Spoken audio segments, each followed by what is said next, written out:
네, 안녕하십니까. 헵시바입니다. 오늘은 이제 성경 인물 속에서 우리 이제 이집트 왕자이신 모세 할아버지에 대한 얘기를 하면서 이제 자존감에 대한 얘기를 진행을 해보도록 할게요.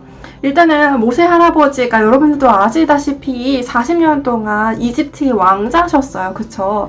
왕자셨는데 이제 어느 날 하루아침에 이제 양치기 그냥 할아버지가 된 거죠. 이제 40세 그렇게 돼서 하나님이 부르신 건 80세예요. 그래서 이 모세 할아버지의 인생에서 반은 왕자로 살았고 반은 이제 신분이 굉장히 낮은 위치에서 도망자처럼 그렇게 살았어요.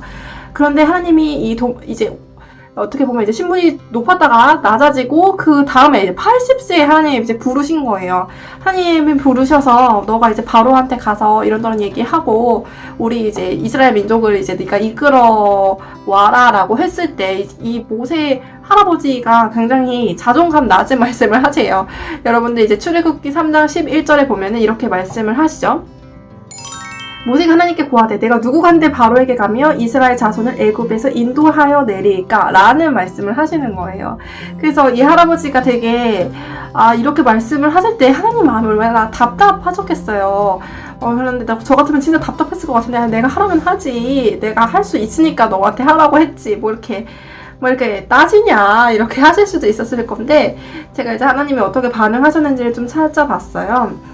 6장 30절에도 보면은 모세 할아버지가 한 번 더 이렇게 구체적으로 내가 왜 못하는지를 말씀을 하세요. 모세가 여호와 앞에 아뢰되 나는 입이 둔한 자이오니 바로가 어찌 나의 말을 들으리까? 이렇게 얘기를 하는 거죠. 내가 말을 못한다. 입이 둔하다.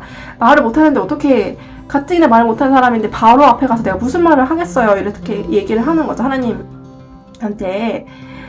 이렇게 자존감이 낮게 나올 때 하나님 그런 우리를 어떻게 대우하시냐라는 것을 보시면 될 것 같아요.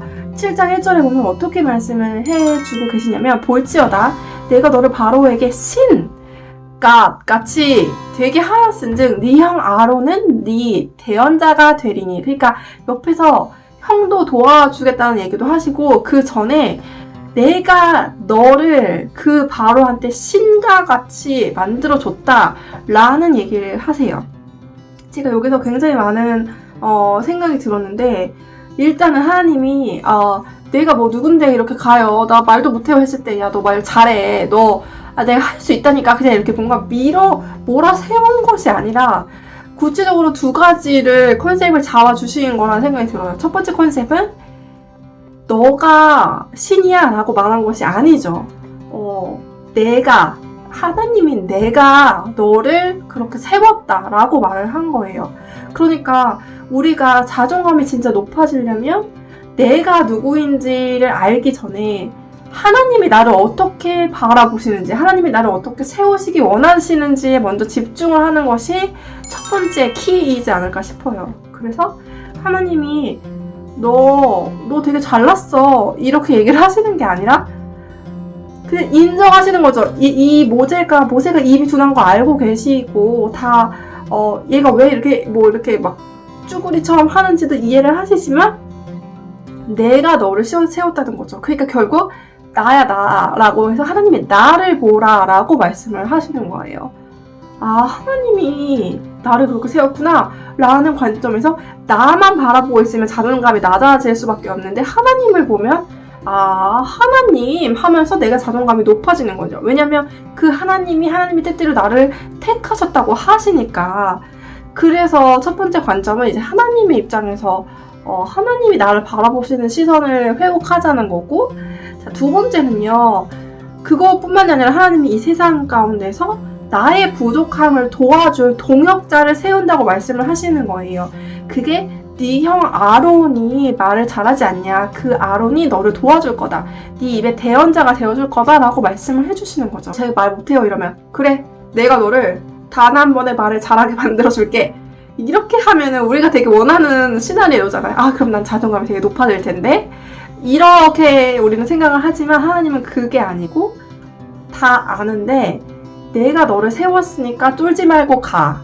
너의 정체성은 너를 향한 나의 부르심이야 라는 얘기를 하는 거고, 두 번째는 네가 부족한 거 알아. 대신 너 옆에 너를 도와줄 사람이 있어 라고 얘기를 하는 거예요.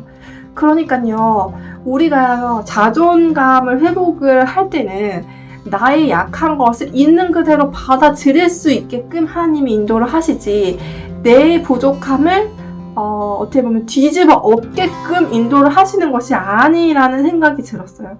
이 부분에서 굉장히 많이 은혜가 되는 것 같아요. 지금 좀 약간 울컥하는데, 하나님이 이렇게 나오실 수 있겠죠. 너 믿음이 그게 뭐냐? 내가 너 지웠는데 왜 너는 부족하다 그러냐? 너 왜 이렇게 자존감이 낮냐? 이렇게 하나님이 우리를 바라봤을 때 비난하시는 게 아니에요. 우리의 부족한 것들 하나님이 이미 다 알고 계시지만 그 자체로 그냥 충분하다고 말씀을 하고 계시는 거죠. 네가 뭘 고쳐야지만 나한테 쓰임받는 것이 아니고, 네가 말을 잘하게 돼야지만 나한테 쓰임받는 것이 아니다. 내가 너를 세웠으면 그냥 되는 거고, 동호자를 붙여줄 테니까 아무 걱정하지 말고 그냥 해라 라고 말씀을 하고 계시는 거죠. 저는 결국에 결론적으로 내가 피조물 의식을 갖는 것이 내 자존감을 회복하는 유일한 방법이라는 생각이 들었어요. 우리가 자존감이 낮은 이유는 내가 피조물이 아니라 조물주가 되고 싶어하는 어떤 교만의 일종이라는 생각이 들어요. 나의 어떤 물질, 지식, 그리고 외모, 능력, 이런 관점에서, 세상적인 관점에서 내가 인간이 아니라 이 모든 것에서 내가 완벽해지고 싶은 거죠. 하나님이 우리에게 완벽을 요구하시지 않았는데도 나는 여기서 완벽해지고 싶은 것이 결국에는 교만이고, 그것이 내가 피조물임에도 조물주가 되려는 마음가짐인 것 같아요. 우리 인간이라면 누구에게나 이러한 죄의 씨앗이 있는 것 같아요. 아무도 이 자존감의 문제에서 정말 완전히 자유로울 수 있는 사람은 이 세상에 없는 것 같다는 생각이 들었습니다. 근데 이것을 극복하기 위해서는 내가 조물주가 아니라 피조물, 지음 받은 존재이구나. 나를 지으신 분은 따로 있고 나는 그렇게 지음 받았기 때문에 내가 지음 받은 모습 그대로를 내가 받아들이는 것이 겸손한 행위이고, 그것이 하나님이 원하시는 거구나 라는 생각을 하게 되었습니다. 네가 어떻게 해?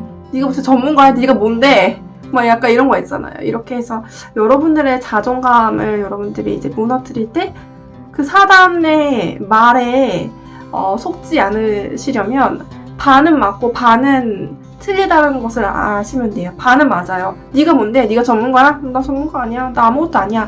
라는 번은 맞는 거죠. 내가 왜냐? 피조물이니까. 그쵸? 여기서 끝나면은 속은 거예요. 그치만 나는 하나님이 있어. 하나님이 날 도와준대. 그리고 나 동역자도 있어. 그러니까 저리 가.